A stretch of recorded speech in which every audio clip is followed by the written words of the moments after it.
Hi everyone, welcome back to our channel.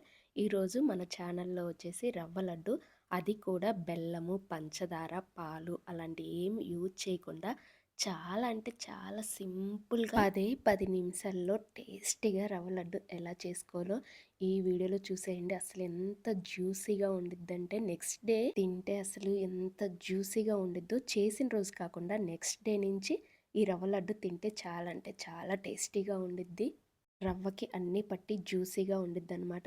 So వీడియోలోకి వెళ్ళిపోదామా? First of all ఇక్కడ ఈ 3 ఇంగ్రీడియంట్స్ మెయిన్ అనమాట.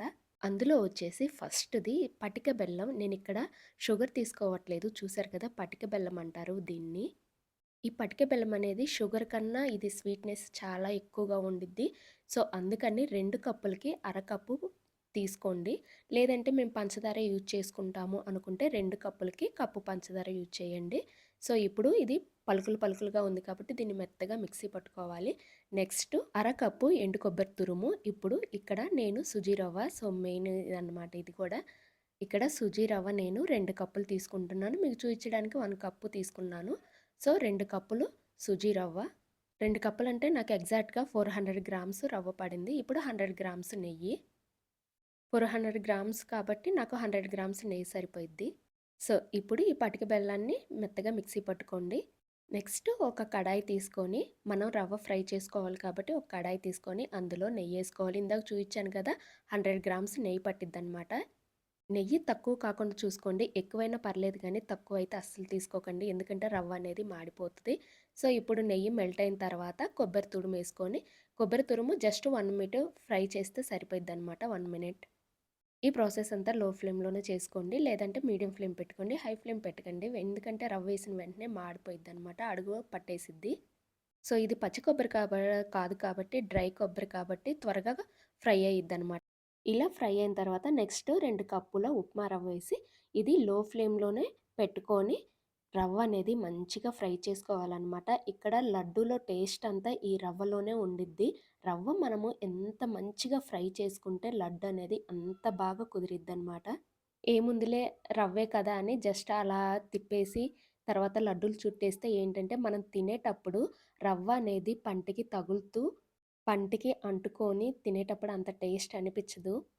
సో, చూసారు కదా! రవ్వ అనేది ఇలా మంచిగా ఫ్రై అవ్వాలనమాట. మీకు ఆల్మోస్ట్ తెలిసిపోయిద్ది రవ్వ కలర్ చేంజ్ అయ్యిద్ది బాగా ఫ్రై అయినప్పుడు.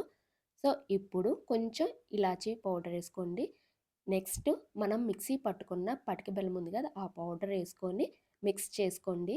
ఇది కొంచెం ఒక 2 మినిట్స్ మిక్స్ అవ్వగానే రవ్వ వేడికి గ్యాసు ఆన్‌లో ఉండిద్ది కాబట్టి ఇది మెల్ట్ అవ్వడం స్టార్ట్ అయిద్దనమాట. ఈ షుగర్ అంతా మెల్ట్ అయ్యే కొంది అడుగు మాడిపోయిద్ది. సో, అందుకని అడుగు నుంచి బాగా కలుపుకోండి. సో, నెక్స్ట్ చూసారు కదా! షుగర్ అంతా మెల్ట్ అయ్యే కొంది రవ్వంతా ఇలా ముద్దగా అయిపోయిద్దనమాట.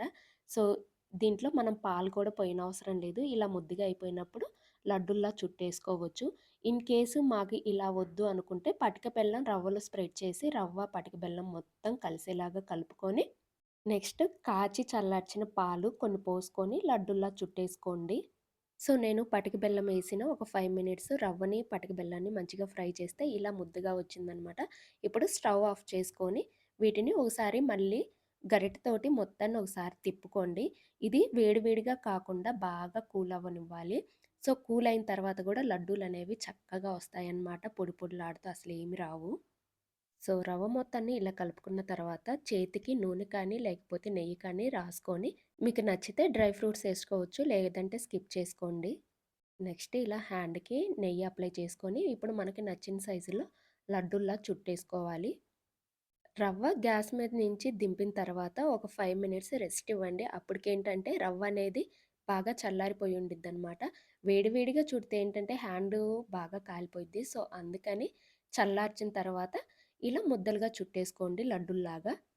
చాలామందికి చాలా డౌట్స్ ఉంటాయన్నమాట. రవ్వ లడ్డు అనేది వేడి వేడిగానే చుట్టుకోవాలి. లేదంటే గోరువెచ్చగా ఉన్నప్పుడే చుట్టుకోవాలి. కూల్ అయిన తర్వాత చల్లబడ్డ తర్వాత లడ్డు అనేది ఇరిగిపోయిద్ది రాదు అనుకుంటారు.